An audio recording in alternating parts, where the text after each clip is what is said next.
तर आपल्या दोघांना पाण्याचा कोणी प्रयत्न केला तुम्हाला माहितीच आहे.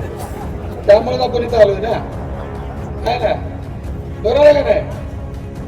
आणि आपण कधी कुणाच्या आधीमध्ये नाही, तरी माणसं आपल्या विरोधात प्रचार करायला आली.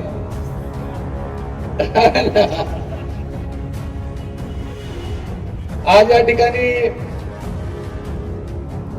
वाखरी जिल्हा परिषद आणि पंचायत समिती या दोन्ही उमेदवारांच्या प्रचारासाठी या ठिकाणी आपल्या सर्वांना मार्गदर्शन करण्यासाठी उपस्थित असलेले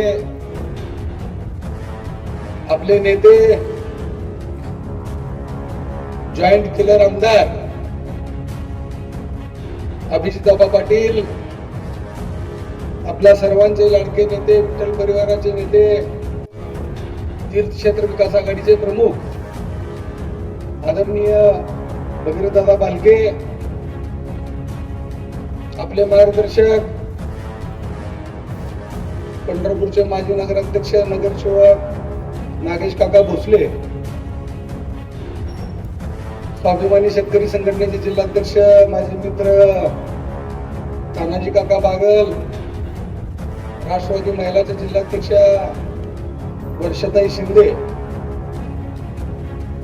आणि आता मी ज्यांचं नाव घेणार आहे त्यांच्यासाठी एकदा सगळ्यांनी जोरात टाळ्या वाजवा.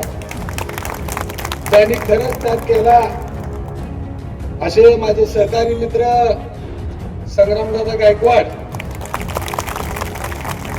व्यासपीठावर उपस्थित सर्वच मान्यवर मंडळी, समोर उपस्थित सर्व वडीलधारी मंडळी, तरुण मित्र, तसेच या सभेला येण्याची इच्छा असून देखील न येऊ शकणारे, परंतु आपापल्या घरातून, वेगवेगळ्या चौकातून, वेगवेगळ्या दुकानातून ही सभा ऐकणाऱ्या सर्व माझ्या वडीलधारी मंडळी, माता भगिनींना माझा जय महाराष्ट्र.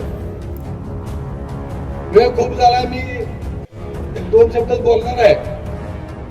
या ठिकाणी निवडणुकीची रणधुमाळी सुरू झाली आणि या सभेची गर्दी बघून निश्चितपणे येणाऱ्या निवडणुकीमध्ये ही पंचायत समिती, जिल्हा परिषद आपल्या ताब्यात येणार आहे याची मला कसली शंका नाही.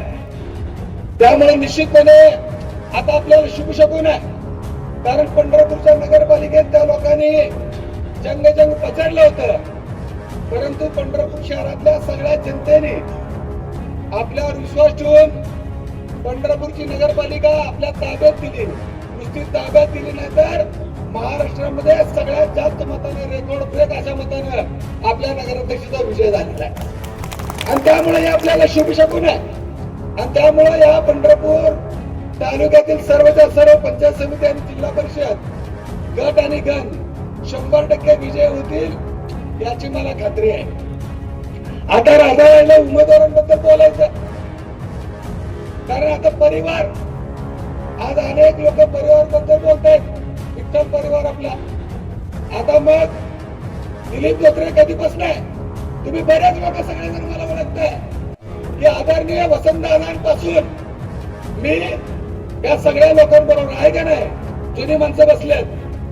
वसंतदादा तर मला गाडीत घेतल्याशिवाय जातच नव्हते, सगळ्यांना माहित आहे. आपल्या मुलापेक्षाही जास्त प्रेम त्यांनी आमच्यावर केलं होतं. मग आम्ही सगळ्याच पद्धतीने प्रेम आम्ही काळ्या कुटुंबावर केलं, बालक्या कुटुंबावर केलं. आबा तर माझे मित्र आहेत, आम्ही कधी कुठल्याही प्रकारचं राजकारण केलं नाही.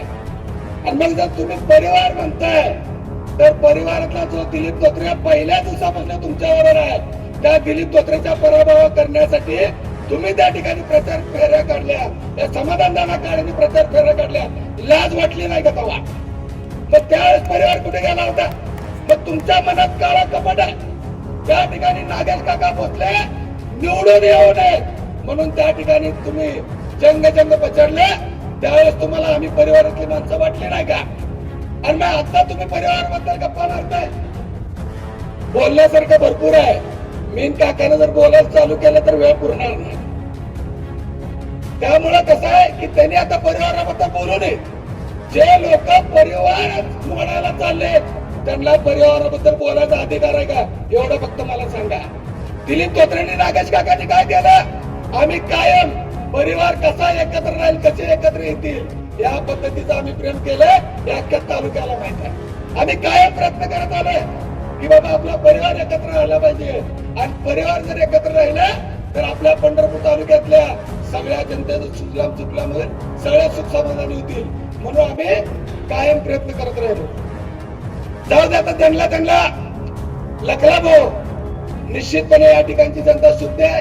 निश्चितपणे आपल्याला मतदान करणारे आपले या विभागातले उमेदवार आमच्या मयुरताई बागल असतील किंवा शिवाजी दादा मधने असतील यांना प्रचंड मताने या ठिकाणी निवडून देणार आहेत. या ठिकाणी मी संग्राम बद्दल आता बोललो, खरंच संग्राम गायकवाड यांचं कौतुक करावं तेवढं थोडं. गेले अनेक दिवस झाले या ठिकाणी संग्राम या मतदारसंघामध्ये स्वतः त्या ठिकाणी निवडणूक लढवण्यासाठी प्रयत्न करत होते. त्यांनी लोकांची कामं केली, मेळावा घेतले, वेगवेगळ्या लोकांची समाजसेवा केली. परंतु संग्रामने देखील या ठिकाणी परिवार एकत्र येत असताना जर माझ्या उमेदवारीचा जर अडथळा होत असेल एवढा संग्राम गायकवाडने या परिवारासाठी चांगला विचार केला आणि संग्रामने देखील या ठिकाणी आपल्याला पाठिंबा देऊन आपल्या सहभागी झालेला आहे. त्यामुळे संग्रामचं करावं तेवढं कौतुक या ठिकाणी थोडं आहे. मी आतापर्यंत आमदार साहेबांना असेल किंवा भगीरथ दादांना असेल आतापर्यंत मी तुम्हाला दोघांना काहीच मागितलेलं नाही. मागितलंय दादा, आबासाहेब मागितलंय का काय? काका, या दोघांना आता आपण काहीच मागितलेलं नाही. आता आमच्या दोघांची तुम्हाला विनंती आहे की येणाऱ्या निवडणुकीत आपला विजय निश्चित आहे. पंचायत समिती आपल्याकडे येणार आहे, जिल्हा परिषद आपल्याकडे येणार आहे. माझी तुम्हाला दोघांना विनंती आहे की आमच्या संग्रामदादा गायकवाडला नाही तर आपल्या संग्रामदादा गायकवाडला येणारी निवडणूक झाल्यानंतर मग पंचायत समितीचा स्वीकृत सदस्य असेल किंवा जिल्हा परिषदचा स्वीकृत सदस्य असेल तुम्ही दोघांनी करावं अशी एवढीच मी तुम्हाला मागणी करतोय. आम्ही दुसरी कुठलीही मागणी करणार नाही.